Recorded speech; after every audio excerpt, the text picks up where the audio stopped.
হচ্ছে আমি বলি আমার আল্লাহ পৃথিবী শুরু লগ্ন থেকে নিয়ে আমাদের নবী আসা আগ পর্যন্ত যুগে যুগে নবী এবং রাসূলদেরকে প্রেরণ করেছেন। সুবহানাল্লাহ। কতজন নবী রাসূল প্রেরণ করেছেন সেটা সংখ্যা উল্লেখ করে ফিতনা সৃষ্টি করবার লোক আমরা নয়।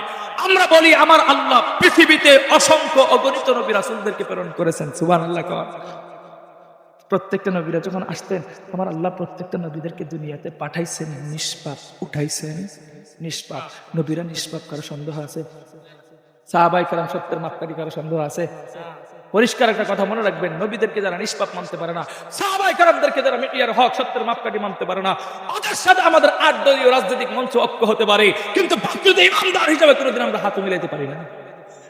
এটা আমাদের ঈমান, এটা আমাদের বিশ্বাস। কিন্তু বুঝেন আমার আল্লাহ প্রত্যেকটা নবীদেরকে পাঠানোর সময় আমার আল্লাহ নবীদেরকে পাঠাইছেন এক একটা গ্রামের জন্য, এক একটা শহরের জন্য, এক একটা উপশহরের জন্য।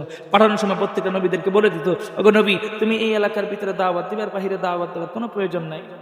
খবরদার নবী তুমি এককভাবে দাওয়াত দিবে। এই বেটা মাঝে মাঝে আটা খাওয়ায়ও দায়িত্বশীল যারা আছে, মুহতারাম হাজির, এখন কথাটা বুঝেন। তুমি এই এরিয়ার ভিতরে দাওয়াত দিবে, আর বাহিরে দাওয়াত দেওয়ার কোনো প্রয়োজন নাই। কিন্তু নবী গো তুমি এককভাবে দাওয়াত দিবা, তোমার উম্মত দাওয়াত দেওয়ার কোনো সুযোগ নাই। উম্মত হিসাবে কালেমার দাওয়াত দেওয়া, তাবলীগ করার দায়িত্ব শুধুমাত্র আল্লাহ তোমাকে আমাকে মুহাম্মদের উম্মত হিসাবে বানিয়েছেন। আওয়াজ করে বলেন আল্লাহু আকবার। তো এই কালেমার দাওয়াত নিয়ে যখন নবীরা আসতেন, আসার পর আমার আল্লাহ প্রত্যেকটা নবীদেরকে সুন্দর সুন্দর নাম ধরে ধরে ডাকতেন। সুবহানাল্লাহ।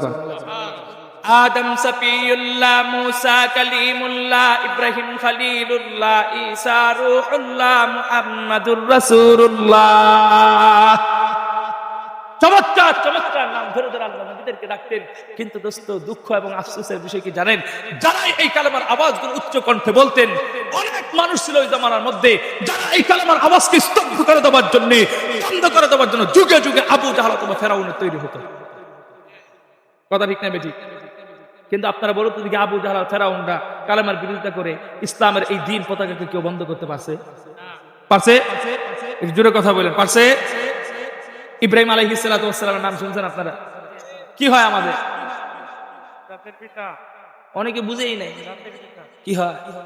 ব্রাহ্মণবাড়িয়া এলাকার নাম শুনছেন আপনারা? ব্রাহ্মণবাড়িয়া এলাকাতে দেখবেন একটা প্রসিদ্ধ গালি আছে, বাপজোট্টা বলে গালি দেয়। কি গালি? বাপজোট্টা। এটা কারা বলে জানেন? নিজের বাপরে রেখে আরেকজনের বাপ ডাকে, তারা বলে বাপজোট্টা। 16-17 বছর পর্যন্ত নিজের জাতির পিতা রেখে আরেকজনের বাপ ডাকছি, নিজেরটা তো ভুলে যাওয়ারই কথা।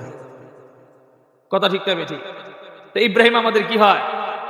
সবাই বলেন, ধর্ম এক জায়গায়, রাজনীতি আরেক জায়গায়। কথা ঠিক না বেঠিক? বলেন, সবাই বলেন, ইব্রাহিম আমাদের কি হয়? জাতির পিতা ইব্রাহিম পৃথিবীতে যখন আসবে, কিসের জন্য আসবে? কালিমাতু লা ইলাহা ইল্লাল্লাহ, কালেমার এই আওয়াজকে উচ্চারণ করার জন্য। এখন আগাম সংবাদ পেয়েছে এক ব্যক্তি, যার নাম হচ্ছে নমরুদ লানাতুল্লাহি আলাইহি। এই নমরুদ যখন জানতে পারলো পৃথিবীতে ইব্রাহিম আসবে, কালেমার দাওয়াত দিবে, সে নিয়ত করলো ইব্রাহিম রে আসতে দেওয়া যাবে না।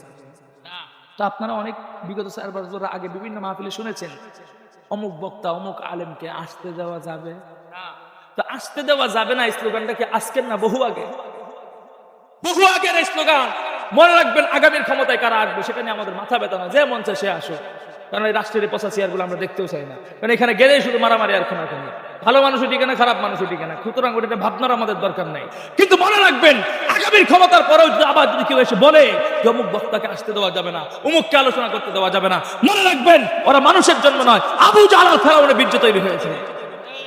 কথা ঠিক না বেঠিক? মুহতারাম হাজিরিন, এখন কথাটা পরিষ্কার বুঝেন। আসতে দেওয়া যাবে না, এই জন্য বাধা দিল। কিভাবে? জন্ম নিয়ন্ত্রণ ষড়যন্ত্র করলো। এটা আপনারা সহজে বুঝবেন না, আমি আপনাদের সহজে বুঝাই। ইব্রাহিম যদি আমাদের বাবা হয়, বলুন তো দেখি উনার বাবা আমাদের কি হয়? অনেকে প্রশ্ন বুঝেন নাই মনে হয়, না বুঝবার কারণে